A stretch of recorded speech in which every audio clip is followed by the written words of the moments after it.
Hi,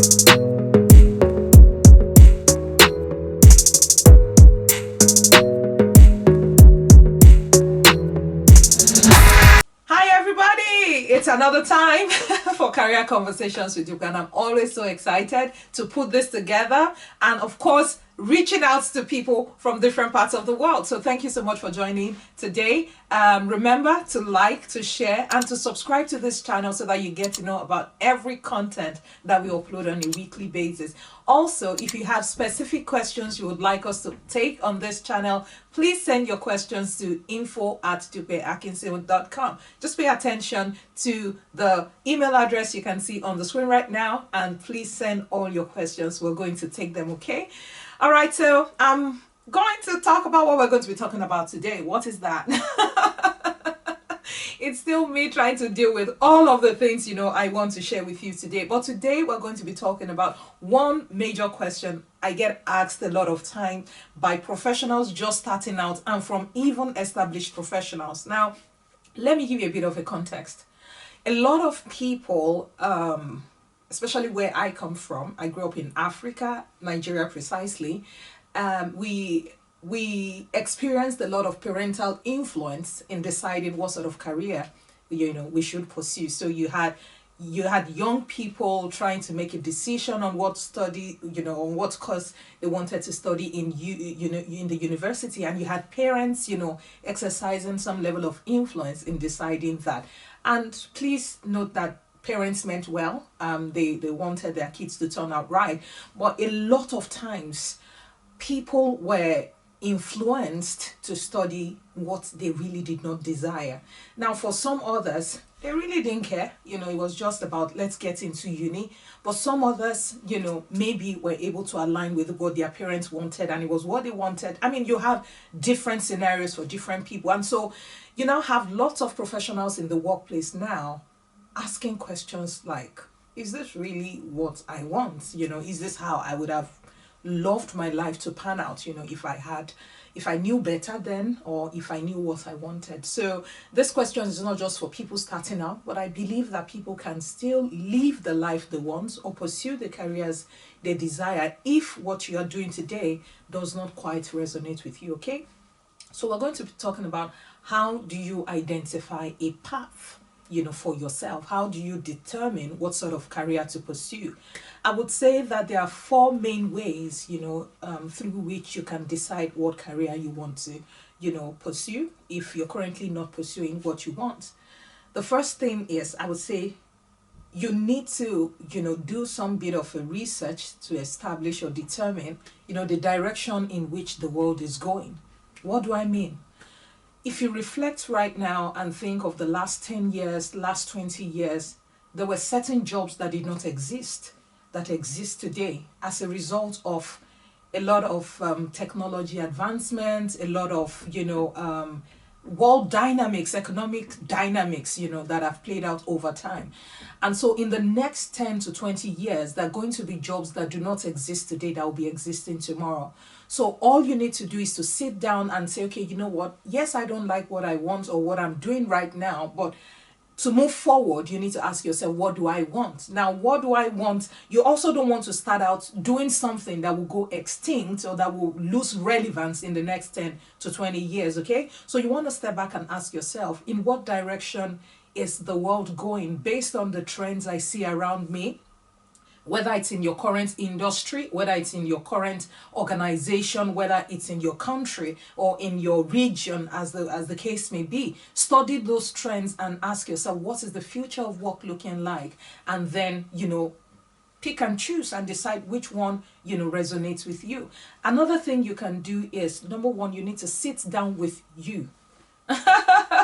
A lot of times we sit down with everyone else but not with ourselves, and I'm so grateful that this was one thing I got to do, being an introverted child growing up. I'm the third of five children. I happen to have two older sisters, two younger brothers, and that left me right in the middle. I remember at some point I had to give myself a funky traditional name, Ari. I called myself that because I was just right in the middle. I didn't feel like I belonged anywhere. And so I spent quite some time with myself, asking myself. I remember then I used to look at my sister. I admired my immediate elder sister so much. She could draw, she could tell tales, she could do a lot of things. She was the life of the party pretty much. And I felt I was boring. I was quite boring as a child. And yeah, I was boring, but one thing I knew about me was that I was very good with maths. Okay, that was something. So I remember then my big sister would say, Dupe, how about me giving you my piece of meat and then you so that was the sort of deal I used to cut growing up as a child. But I there was a particular night I remember. I was looking at my sister. It was time to sleep, but I wasn't getting sleep. And I remember sitting up, and then I was looking at a particular birthday card, a birthday greeting card in our room. And I said, let me try my hands on that. Let me see if I can draw this, because my sister could draw that with her eyes closed, So I remember sitting up late that night and saying, let me try this.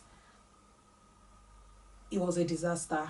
I'm trying to find how to explain, but it was a disaster because what I saw, I could not believe that I could not translate what I was saying into on paper. I mean, into a picture, into an image. I couldn't.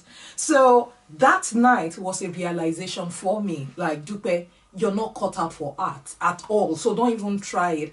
But I realized that a lot of times some of us did not spend a lot of time discovering ourselves, what we liked, what our passions were, what our interests were, and all of that. And I'm so thankful, because when it got to me deciding on the course of study I was going to do in uni, even though my parents tried to influence it, imagine studying sciences and then you get to your to when you had to write your entrance examination, and then your daddy is saying, you know what, can you try law? Like, really? That was quite interesting for me. I had to say, let's not go there, Engineering, it's going to be engineering for me. And I did tell him, you know what, if he wants me to write this examination just one time, I have to do mathematics in that exam.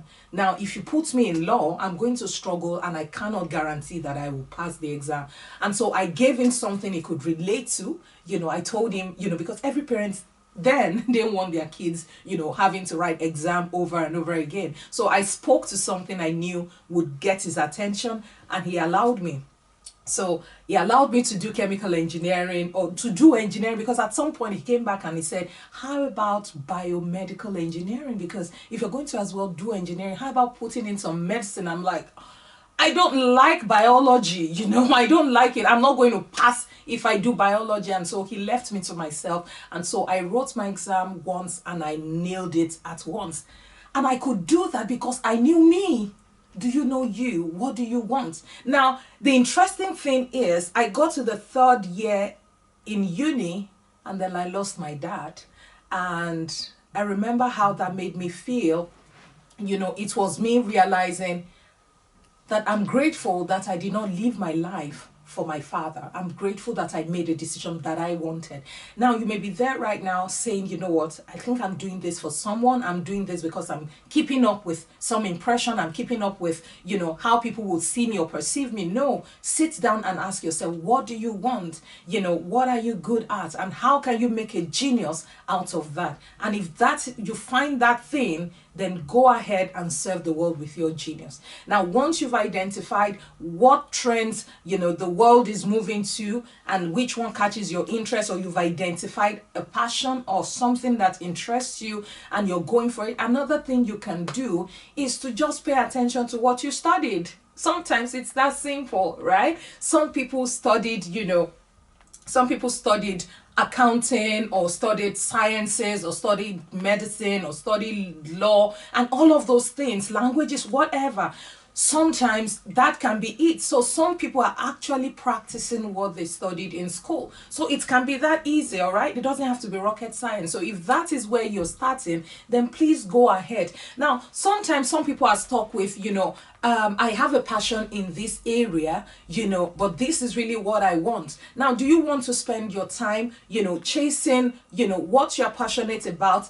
Sometimes I advise people start with what is available. So if, for instance, you studied engineering in school and you leave school and you have an opportunity right away to start practicing engineering, get right into it. Now use that opportunity to start building for what it is you're passionate about. All right, so the last thing I would say is your experience. Wow. Now, someone, as I was preparing this particular video, I was reflecting, I'm like, is somebody going to think to themselves to say, what if, I don't even have the experience in what I want to do? How am I supposed to? The truth is, a lot of us have done things in different ways that are informal. It's so informal, we disregard it. For me, for instance, I remember when I was on campus and I lost my dad, I needed to start thinking of how to make money. So events management was something I delved into. So I remember I would leave school, go and be an event coordinator for an organization out of town. And then I'll come back to school. And I did that, to make money. And then at some point, I remember, I started to do events on campus, So there were a lot of associations, having meetings, having conferences, and then I'll be like, what, guys, you can outsource some of your planning to me. And they'll be like, Dupe, okay, we want you to organize decoration or organize rentals. And I remember then I would go to town, cut deals with people in town, get my cuts and deliver the service to them, And so immediately I graduated from school, I started with something I already had some sort of experience in. Do you see what I mean? So it wasn't like I was passionate about events. I'm not doing it today. It's not that, I was trained. No, that wasn't it. Whether the future, of work, is going to be events management, I did not know. All I knew was I had gained some experience, back on campus, providing event management solutions to people. And that was an easier way for me to jumpstart something. So what I would challenge you today to do is reflect and ask yourself, if you really don't like what you're doing, what is that thing that you really love to do? Is it something that has to do with the future of work, where work is going, something around AI, something around tech, something around data, something around, different things? Just do a research and position yourself already, all right? Find out something you're passionate about, because the truth is, passion has a lot to do in excelling in the workplace. When you're passionate about it, the time doesn't even count anymore. It feels as if the world just stops because you love it so much. Like it feels like the world is stopping right now and I need to stop. Yes, because I love what I'm doing right now. Time can go on and I won't even know it, okay? So find that thing that you can lose yourself into, because you love it so much. Of course, leverage your background, your educational background where you can, to jumpstart something for yourself. And please don't forget not to disregard any experience you have, because right there might be an opportunity for you to explore. So I hope today, if you're trying to decide what sort of career you want for yourself, you're able to pick an idea from these 4 things I just shared. All right, so I hope you find it useful, and please remember to like, to share, and to subscribe to this channel. We have more goodies coming your way.